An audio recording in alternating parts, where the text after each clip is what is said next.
Hello, everyone. Hope you're all doing well right now. Originally, Marissa and I planned on talking about the Raiders and Niners and what our expectations are for them in the upcoming season. But since there's a lot going on lately this week, a lot of unexpected things, we felt like there was another thing that we should talk about, and that is how sports has gotten involved in the Black Lives Matter movement. And we're also going to talk briefly about the very unfortunate passing of Chadwick Boseman. So to start this off, what do you call it? I'm just gonna tell just a mini story here. It's not like a big story, but I just remember on Wednesday, I'm getting ready for the Bucks and Orlando game to begin. I didn't really plan on watching it, but I'm just like, oh, look forward to seeing what happens. Becoming a bit of a Giannis fan, because there's a lot of rumors about how the Warriors might pursue him and such. But anyways, getting to the point here, uh, the show was suddenly cut off when news broke that the Bucks didn't get onto the court when they were supposed to, and neither did the Magic or Lakers or Trailblazers and other teams that were supposed to play in their series. And the reason why became pretty obvious rather quickly when it was to discuss the shooting of Jacob Blake. I had a little stutter there. Yeah, Jacob Blake, who was shot 7 times by the police, when he was trying to break up a fight. And, that's all I'm going to mention about, Blake here. And I'm not going to try to go much into like what happened in that exact situation. But what I do want to say, though, is that I do respect the NBA and their players very much for what they did, because I feel that what they want to talk about is extremely important and something that we all need to discuss no matter how awkward it might be. What do you have to say about it, Marissa? So, I haven't really followed the NBA too much, just because of, the pandemic and all that. So I was very surprised when this happened. But like Steven said, I 100% respect the decision that the NBA players made, and you know that what they're bringing awareness to is something that we have to discuss as a country.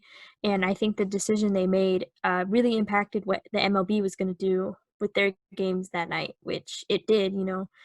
The Brewers followed quickly right after the decision to boycott the NBA games. Um, they canceled their game with the Reds, and then that ended up happening over here in the West Coast. The Giants and the Dodgers ended up canceling their game, and the Mariners and Padres as well. Yep. And the day after, the A's followed up by not playing as well. They instead had a pretty long conversation within themselves. I think some meetings together and with the media about how they feel about Black Lives Matter and how important it is to them. And then they also didn't play the next day either, on Friday, when they were supposed to play against the Astros. Instead, they kind of did what the Yankees and Mets did. Actually, did exactly what the Yankees and Mets did by taking the field and doing a walkout, basically. And when the Yankees and Mets did it, they had a shirt on home plate that said Black Lives Matter. And then when the A's and Astros did it, they both had their own jersey in the box that had 42 on it, because it was Jackie Robinson Day. And there was some debate about them not playing on Jackie Robinson Day, because it's like, there's two different sides of it. It's like, one is like, oh, well, you should play on Jackie Robinson Day to honor him. We wear those numbers with pride while you play. And then there's, well, if you're addressing the issue about Black Lives Matter in the first place, then you're not doing anything wrong at all. And, I don't think anyone's wrong on either side of that argument. I think as long as you're addressing the issue, you're doing something right. That's, what gets my respect is that they're talking about this because, again, it's a big issue that's been going on for so many years, longer than we have existed for, you and I, unfortunately. And it is a hard thing to discuss, but we have to talk about it.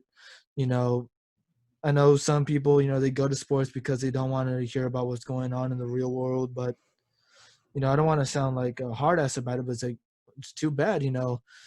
Sean Doolittle, former athletic, had a really good quote about it,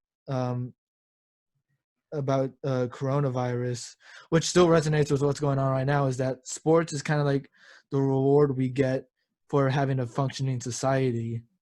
And if we don't have that, due to either COVID or racial inequality, we don't really deserve sports. I think Sean Doolittle totally hit the mark on that quote right there.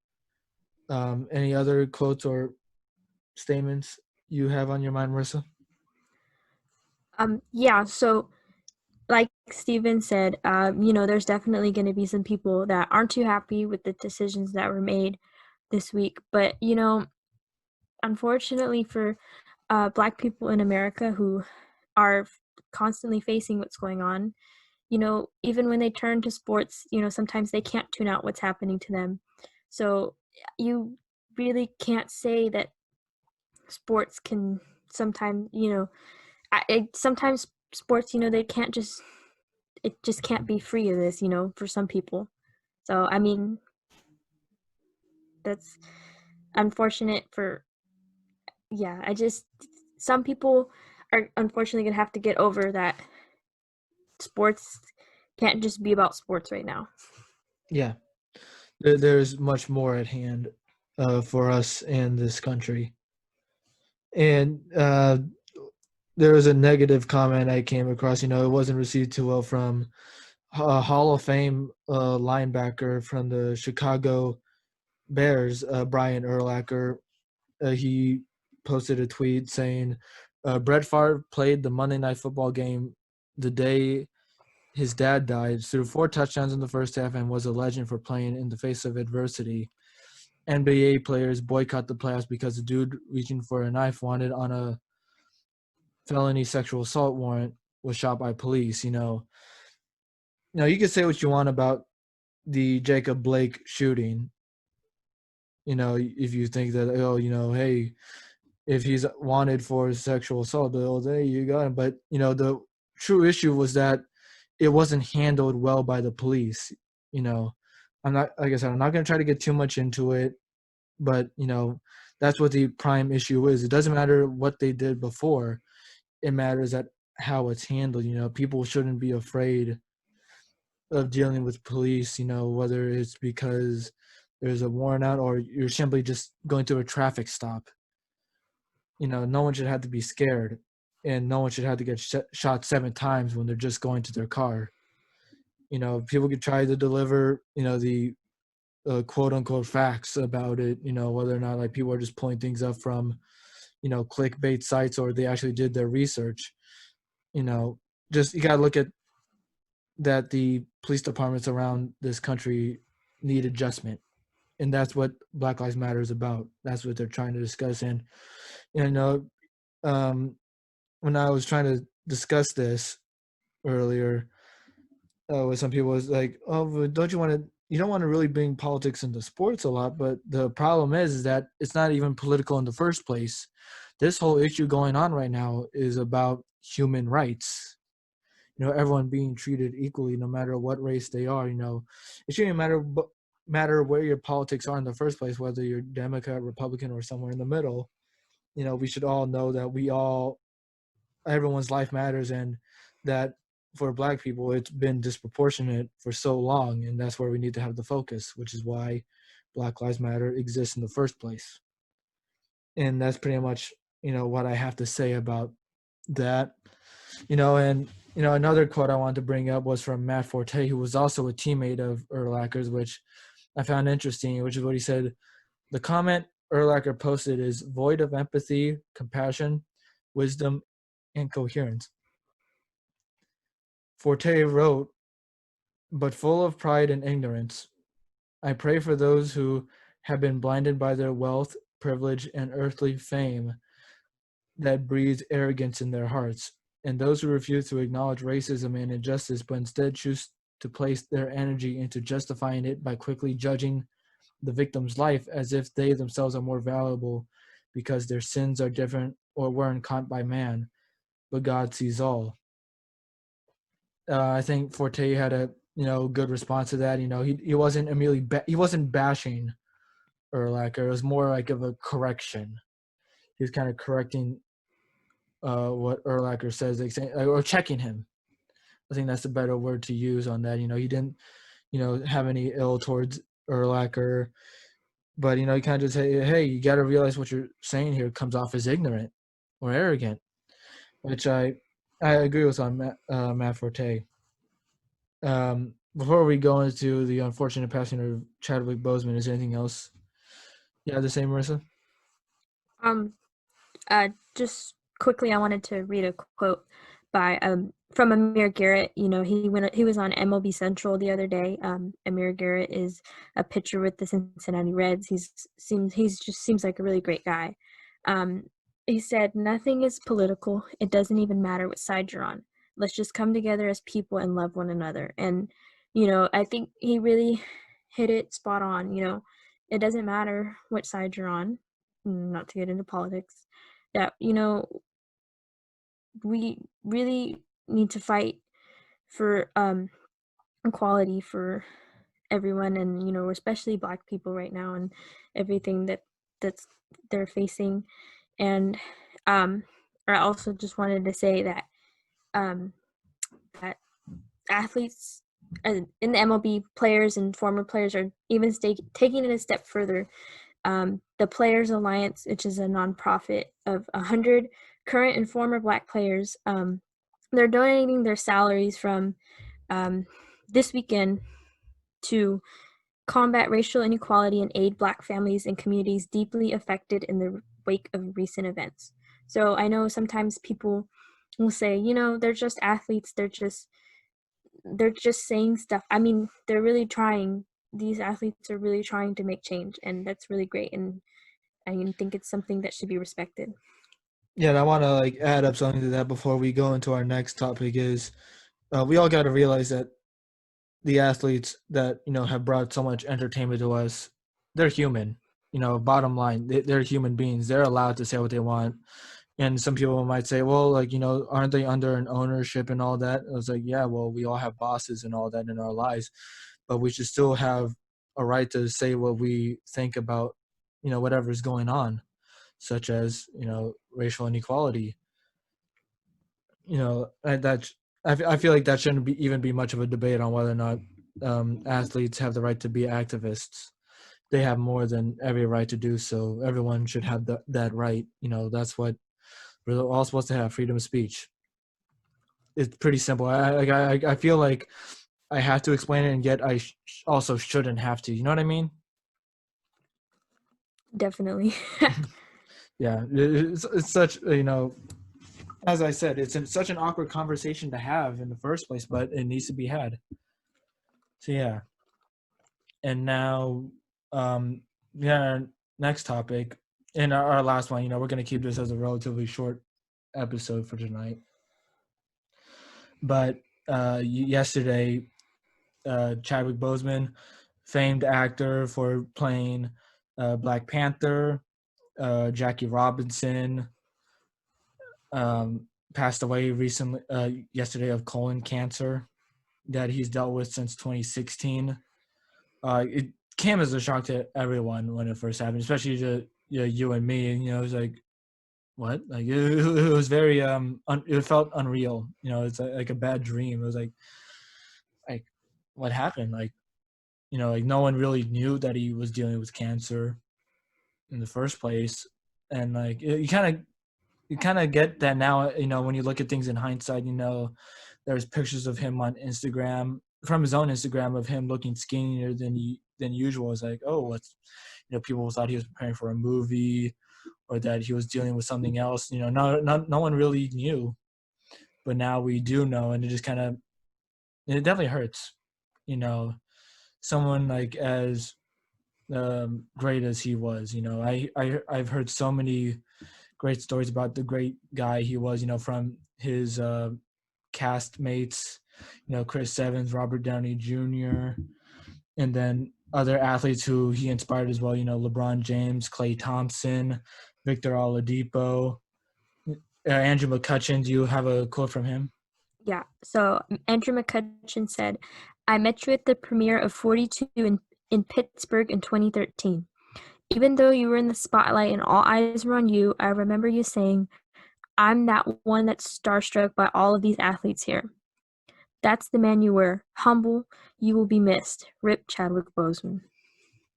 Yeah, and I have one from Klay Thompson where it's a short one, but it's still sweet. Where it says, "Rest in power," at Chadwick Boseman. Your legacy will live on forever. 2020, man, been a tough one. You know, and talking about 2020 here, like it has been a really tough year. We've lost many people, and just many weird and crazy things going on. This only adds to it to make this year hurt even more for us. And you know, it feels hard to talk about just because we're still adjusting to the fact that it happened, that he has passed away, that he's no longer with us. But as his character T'Challa said in Civil War, he says, death is only just a stepping stone into the journey, like something like that. I'm unfortunately probably butchering it, but you kind of know which quote I'm mentioning. Yeah, It was I posted know. many I know what times. you're talking about. Yeah, Yeah, death is and simply a stepping stone in life. So yeah, yeah, apologies for butchering it. I really just couldn't remember it for the life of me here. But now you're pointing at me. But either way, it is really heartbreaking to hear about. I hope him and his family, are doing well. Him, and I hope he's doing better now up there. And you know me, I'm not very much of a religious person, but I don't bash anyone for feeling religious at all. It's just simply not where I am at with life. So, for those who pray for him, even I'll throw a prayer up for him. He was just that great of a human being. just a bummer of a week.